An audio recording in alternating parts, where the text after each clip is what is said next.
Kumusta muli mga ka-creepy? Narito na naman ako upang magkwento sa inyo. Ako nga pala si Angel Monica Matunan. Naaalala ko pa noong ako'y 14 taong gulang pa lamang. 4 PM noon, nagpaalam ako sa nanay ko na pupunta muna ako sa mga pinsan ko. Baka mga 6 PM na ako makakauwi noon. Noong bandang 6 PM na, naglalakad ako pa uwing bahay nang magulat sa akin ang kapitbahay namin. "Saan ka galing?"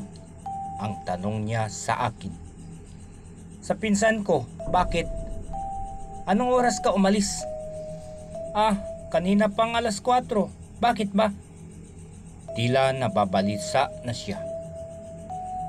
Kasi kanina nakita kita Nakatitig ka pa sa akin, pero nung kinakausap kita, ayaw mo akong pansinin. Nakatitig ka lang talaga. Tugon nito. "Anong oras mo ako nakita?" ang tanong ko sa kanya. "Kaninang alas 4 o alas 5, nakita rin kita. Nandoon ka sa kwarto ninyo. Nakatayo ka lang at nakatitig sa kawalan. Huwag mo nga akong niluluko. Nagpapatawa ka ba?"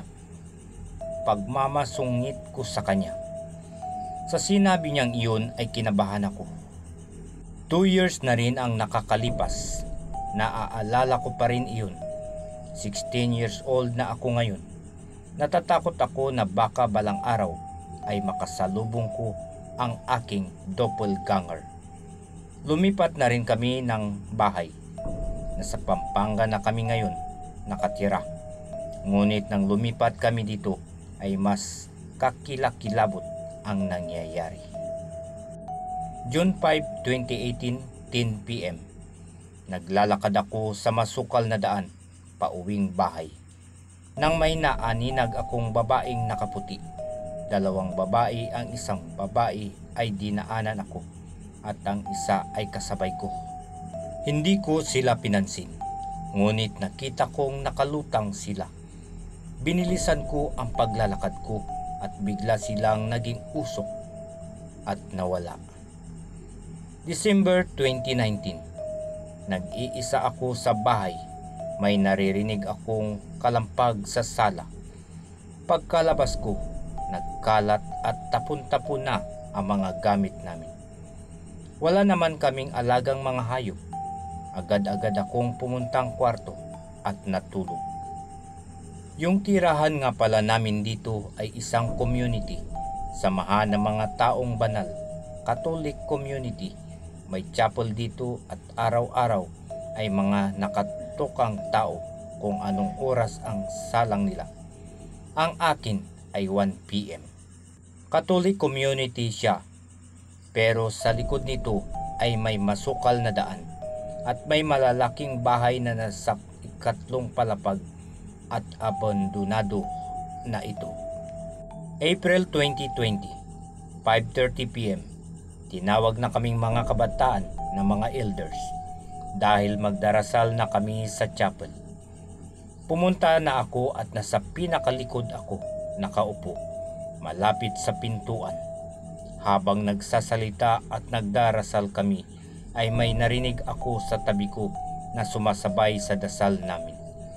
Wala naman akong katabi. Tumigil ako sandali. Narinig ko ang boses nila na napakalakas. Ngunit sa tingin ko ay ako lamang ang nakakarinig dahil ang mga kasama ko ay maayos na nagdadasal. Doble-doble ang boses na aking naririnig. Kinabahan na ako dahil ako lang ang nakakarinig sa kanya. Nilakasan ko ang pagdarasal ko at napatingin sa akin ang mga kasama ko. Nagtanong ako sa isip ko, bakit niya alam ang mga dinarasal namin? Naalala ko ang sinabi sa akin noon na alam ng mga kaluluwa ang dasal na paulit-ulit. Kaya nagdasal ako sa aking isip. Sariling panalangin ko na mawala na ang tinig na aking naririnig. Pagkalipas ng ilang minuto ay nawala na ito. Di pa rin ako ayos dahil sa nangyari. 6 PM. Nagsiselfone lamang ako. Inutusan ako ng nanay ko na magsaing. Umalis si mama. Walang tao sa amin. Dalawa lang kaming tao sa bahay ni mama na mga oras na iyon. Wala iyong stepfather ko. Iniwan ko ang cellphone ko sa upuan. Nang balikan ko ito, nakita ko na lang na ang dami kong tad-tad na mga mensahe sa mga FB friends ko. Magulo ito at di ko maintindihan. Humingi ako ng pasensya sa kanila. May nag-chat sa akin, ngunit di ko siya ma-replyan dahil kusang pumipindot ang like zone sa aking screen.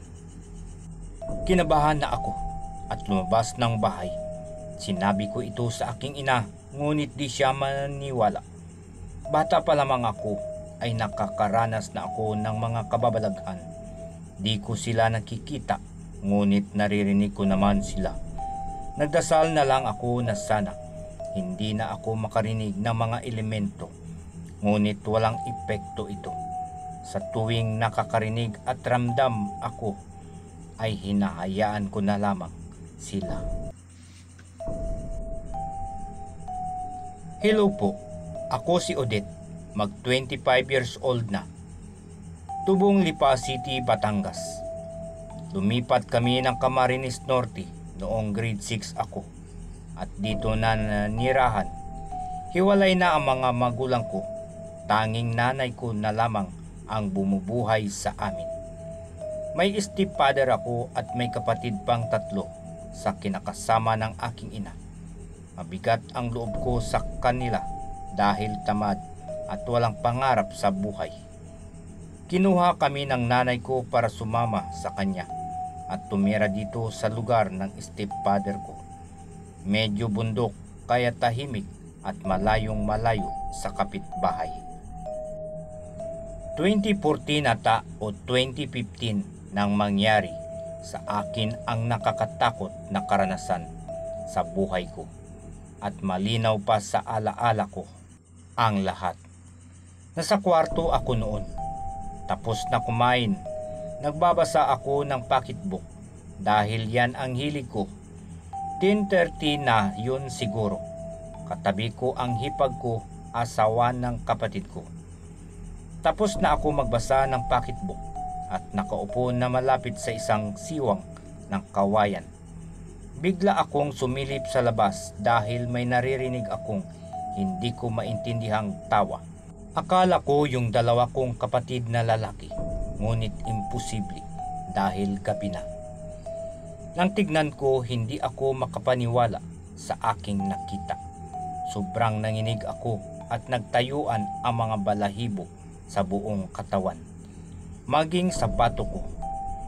Ramdam ko na ang takot dahil pagtingin ko sa labas, sa puno ng malunggay, 3 dipa ang layo mula sa bintana ng kwarto ko. Nakita ko na may umuuga na maliit na tao sa malunggay. Mahaba ang buhok, nakasuot ng long sleeve na damit. Ang uso niya ay maitim at ang haba ng kuko. Akala ko ay iisa lamang, pero mali ako, 2 silang naglalaro sa malunggay. Sa takot ko ay kinalabit ko ang aking hipag at sinabi kong huwag maingay kahit anong mangyari. Ay huwag din itong sisigaw. Nung sumilip siya ay sobrang takot nito at umiyak siya bigla. Para makasigurado ako, tinanong ko kung nakikita niya ang nakikita ko at nadiscover kong tama ang nakikita naming dalawa. Sa sobrang pagmamasid namin, hindi ko alam kung paano nakababa sa puno iyong isang nakaupo na siya sa lupa at nakatingin sa amin. Sa siwang na sinisilipan namin, natakot ako at tinitigan namin siya nang biglang sunggaban kami sa siwang. Sa takot ko, sumigaw kami at may bumagsak sa bubong na hindi namin alam. Lumabas ang mga kapatid kong lalaki at umiyak ang hipag ko at ikinwento namin sa kanila ang aming nakita. Sa ngayon ay hindi ko na nararanasan iyan, Pero malungkot pa rin ang buhay ko dahil may sakit na ang mama ko. Ang kapatid ko naman may depresyon. Sa Naga City na kami nakatira. Maraming salamat sa oras ninyo at sana mabasa po ninyo ito dahil ito po ay totoong nangyari sa buhay ko at ibinahagi ko lang dahil napakasarap pakikiramdam na ma-share ang karanasan.